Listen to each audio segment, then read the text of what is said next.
हमारे यहाँ पत्नी को क्या कहते हैं? धर्म पत्नी। ये हमारी धर्म पत्नी है। लेकिन आजकल आप लोगों ने धर्म पत्नी को ना वाइफ बना दिया है। ये वाइफ है। वाइफ क्या होता है भाई? जो वाइफर से मारे तुम्हें वही वाइफ। हस्बैंड,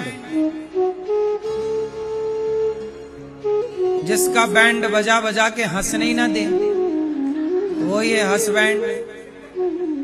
हंसने नहीं मिलता उसको। अब हंसे देखो हस्बैंड महोदय।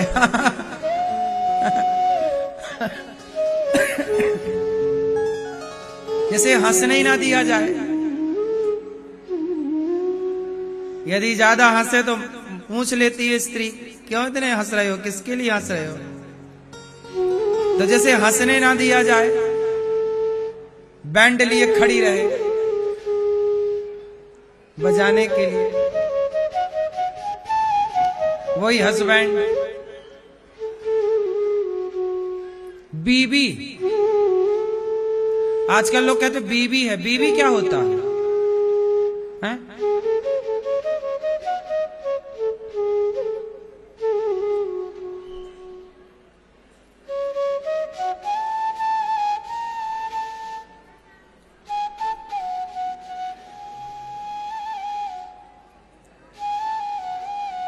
बीवी वाइफ नहीं होता हमारे यहाँ। हमारे यहाँ क्या होता है? पत्नी को धर्म पत्नी क्यों कहा जाता है? आप बताओ, ये भैया बताओ चश्मा वाले, पत्नी को धर्म पत्नी क्यों कहा जाता है? हैं? किससे धर्म का ब्याह होता है? धर्म के साथ। और बीवी किसे कहते हैं? वाइफ किसे कहते हैं? जिसके साथ विवाह ना हो पर पत्नी के साथ रहे, जैसे सामान्य भाषा में लिव इन कहते हैं। जो लिव इन में रहने वाली है ना, उन्हें बीवी या वाइफ कहा जाता है। लिव इन वाले लो, ये बीवी है, ये वाइफ है। लिव इन में है मतलब ब्याह नहीं हुआ पर रह रहे हैं पति पत्नी की तरह। सामान्य भाषा में, बहुत खड़ी भाषा में, जैसे ये मैं शब्द बोल भी नहीं सकता, तो नहीं बोलूंगा तो आपको पता नहीं चलेगा, इसलिए बोल देता हूं। लिव इन की भाषा में, गांव की भाषा में नहीं बोलते रखेल। ये तो फलाने की क्या है? रखेल। तो रखेल को बोला जाता है बीवी और वाइफ। अब आप बताओ कि तुम्हारा पति तुम्हें बोलता है, तुम क्या हो? मतलब आप लोगों ने ना रिश्तों की भी तो 12 बजा रखी है। अक्लहीन हो गए, तुम्हें पता ही नहीं कि क्या बोलना सही है, क्या बोलना गलत। जब विवाह हुआ है तुम्हारा मंडप के नीचे, हमारे यहाँ जब विवाह होता है तो अग्नि साक्षी होती है, वेद मंत्र पढ़े जाते हैं, वेदों के हिसाब से विवाह होता है, अग्नि साक्षी होती है, ध्रुव तारा साक्षी होते हैं, सारा समाज साक्षी होता है। उसके बाद हम लोग यज्ञ करते हैं, हवन करते हैं, तब ना अग्नि की परिक्रमा होती है, तब ना जाकर के आप पति पत्नी कहलाते हैं। तो हमारा पूरा संबंध जो हुआ, विवाह की रस्म हुई, वो धर्म से हुई है। धर्म के हिसाब से हल्दी चढ़ी, मंडप गाड़ा गया, धर्म के हिसाब से समाज इकट्ठी हुई और समाज के बीच में समाज का आशीर्वाद लेकर गृहस्थी स्टार्ट हुई, इसलिए वो धर्म पत्नी है। अब आजकल धर्म पत्नी, अब विवाह तो ठीक से हो ही नहीं रहे हैं आजकल। पहले विवाह होता था घर से, बोलो हाँ। आजकल विवाह कहाँ होता है? कहाँ से? होटलों से। क्या बोलते हैं उसको? Marriage home, marriage. घर से लड़की विदा होती थी और मैरिज गार्डन, मैरिज होम से विदा होती है, क्या अंतर है दोनों में? लड़की जब विदा होती थी या होती है तो क्या करती है, जरा बताओ? एक रस्म होती है छोटी सी, क्या करती है? लड़की जब विदा होती है तो अपने हाथ में अन्न लेती है, चावल, धान जिसे कहते हैं, धन धान्य। जब बेटी घर से विदा होती है तो आगे देहरी पार करते ही वो पीछे की तरफ फेंकती है धान, अन्न, चावल। क्यों जी, हाँ या ना? क्या मतलब है उसका? क्यों फेंकती है? ताकि मेरे बाप का घर, ताकि मेरे पिता का घर, क्योंकि लड़की आई ना तो लक्ष्मी आई, तो कहीं लक्ष्मी लड़की के संग से द्वार से चली ना जाए, इसलिए वो लड़की जो लक्ष्मी है वो कहती है, पिताजी चिंता ना करना, मैं जा रही हूं पर तुम्हारा घर धन धान्य से भरा रहेगा।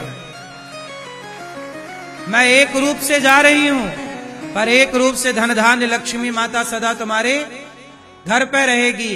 अब जब तुम घर से विदा होगी तो घर में वो चावल पड़ेगा, घर में वो बरकत आएगी। लेकिन आजकल लड़कियां तो होटलों से विदा हो रही हैं, तो होटलों में तरक्की हो रही है, वहां बरकत आ रही है। एक मैरिज होम था, आदमी कब 4 हो गए, और तुम्हारा जो था छप्पर वो भी बिक गया। हाँ या ना? ज्यादा होशियार हो गए हो ना तुम लोग। अक्कल पानी में चली गई, गई भैंस।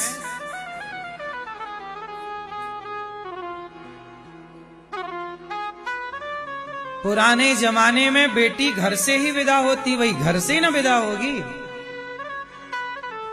अब आजकल तो सबको बाहर जान, शादी करने दूसरे शहर जाते हैं। देखो जरा, तरक्की के नाम पर कुछ भी चल रहा है। आजकल शादियों में विवाह क्या है? विवाह एक यज्ञ है।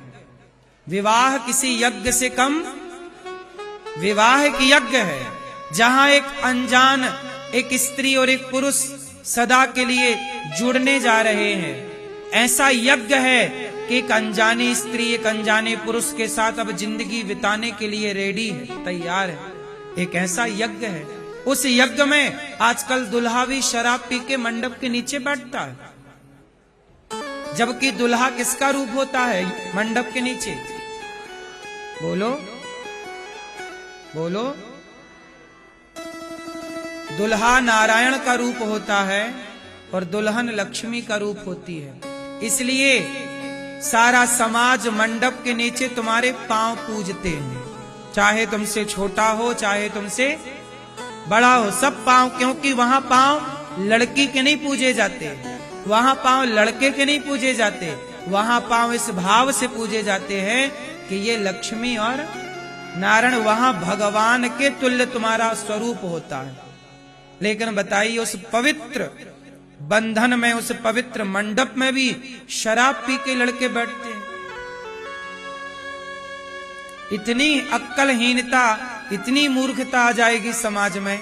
नहीं सोचा था कि सनातन हिंदू धर्म जो विश्व गुरु कहलाता है, तुमसे जमाना सीखता है, आज तुम ही इतने खोखले हो जाओगे, सोचा नहीं था। आधुनिकता के नाम पर सारे संस्कार समाप्त हो गए। क्या रह गई अब विवाहों में क्या होता है? अलग से काउंटर लगता है शराब का। आजकल विवाहों में अलग से काउंटर किसका लगता है?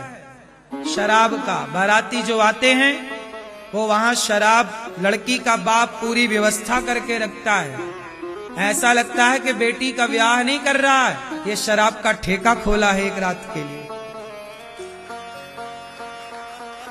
तुम लड़की के बाप हो, तुम एक यज्ञ कर रहे हो, तुम बेटी को विदा कर रहे हो, क्या जरूरत है तुम्हें शराब का ठेका खोलने की?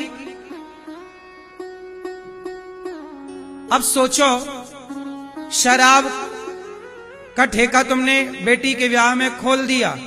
फूफा आया, मौसा आया, सबने खूब शराब पी और फिर सवेरे वही विदाई के टाइम पर, वही जयमाला के टाइम पे रात को शराब पी के फूफा आशीर्वाद दे रहा हूं। नालायक, इन्हें जूते मारना चाहिए। शराब पी के तुम हमारी बेटी को आशीर्वाद दे रहे हो। शराबियों का आशीर्वाद दिलाना तुम्हारी बेटी को, तो जाओ वहां क्लबों में ले जाते, वहां जहां शराबी बैठते हैं। तुम्हें अक्कल है कि क्या है भगवान जाने। तुम्हारी बेटी की गृहस्थी न शराबियों के आशीर्वाद से शुरू होगी तो चलेगी कितने दिन? इसलिए तो घर उजड़ रहे हैं। अब बताओ, जितने रिश्तेदार आशीर्वाद देते हैं अधिकांश वो शराबी होते हैं कि नहीं? क्योंकि तुमने ही तो ठेका खुलाया शराब का, पिलाई, अब बेटी को शराब का आशीर्वाद मिल रहा। मतलब क्या कहें, इससे बड़ी अज्ञानता हो सकती है सनातन धर्म की? बेटी को आशीर्वाद देने वाले जितने लोग हों सात्विक हों। कोई संत का आशीर्वाद मिले, पवित्र नारी का, सुहागन स्त्री का, पतिव्रता नारी का आशीर्वाद मिले तुम्हारी बेटी को, तो जब पतिव्रता नारी का आशीर्वाद मिलता है तो उसके सुहाग की तरह भी तुम्हारा सुहाग अमर होता है। अब ये दो कौड़ी के आदमी जो रात भर शराब पिए वो तुम्हारी छोरी को आशीर्वाद दे रहे हैं, ये कौन सा आशीर्वाद देंगे? सबका आशीर्वाद भी नहीं लेना चाहिए, पता है आपको? सबका आशीर्वाद भी नहीं लेना चाहिए। क्यों सबका आशीर्वाद लोगे? गलत आदमी का आशीर्वाद क्यों? गलत आदमी का आशीर्वाद तो गलत ही होगा भाई। जो भीतर है वही तो आशीर्वाद में निकलता है। अब ये भी नियम है, पर समझाए कौन? आजकल तो तुम्हें बस पैसे हैं तो शराब पिला रहे हो बारातियों को। भांगड़ा डिस्को लड़कियां बुला के खड़ा कर लेते हैं, जरा जरा से कपड़े पहना के छोरी का ब्याह कर रहे हैं कि यहां पे अश्लीलता का प्रदर्शनी लगाए हैं। शादी ब्याह में आजकल ये नहीं चलता, लड़कियां खड़ी रहती हैं स्वागत के लिए, वेलकम करने के लिए। बोलो हाँ, मतलब तुम्हारा विवाह था यज्ञ, तुमने बना दिया है क्या कहेंगे? आप लोग अपनी बेटी का ब्याह ऐसे ना करना पड़े। जमाना कुछ भी कहे, आप लोग जमाने को क्यों दिखाना चाहते हैं कि देखो हमने बेटी की ब्याह में इतना खर्चा किया? खर्चा बेटी को दो ना जो तुम्हें देना है। दिखावे में क्यों चाह रहे हो? क्यों तुम लड़कियों को बुला के वहां अश्लील लड़कियों को खड़ा करते हैं वेलकम में? आजकल तो विदेशी लड़कियों को बुलाने का रिवाज शुरू हो गया है। बोलो हाँ, सही है कि गलत है? आप लोग तो ज्यादा शादियों में जाते हैं, विदेशी लड़कियां आती हैं, 50-50 हजार रुपया लेती हैं एक रात का केवल वेलकम का, चली जाती हैं। दिखाना क्या चाहते हो? तुम अपनी बेटी का ब्याह कर रहे हो कि लड़कियों की प्रदर्शनी लगा रहे हो? क्यों? हमारे यहां पत्नी धर्म पत्नी है, उसे धर्म से ही जाने दो और धर्म से ही रहने दो।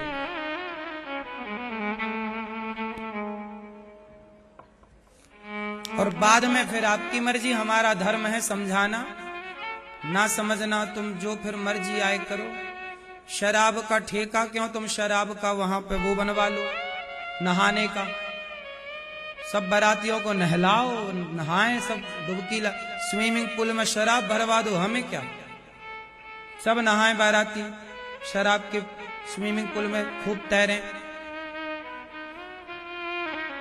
हमारे बाप का थोड़ी जा रहा है, हम तो धर्म की बात कह रहे हैं। क्यों भैया? दुल्हा नारायण की तरह हो, दुल्हन लक्ष्मी की तरह हो, व्यवस्थित हो।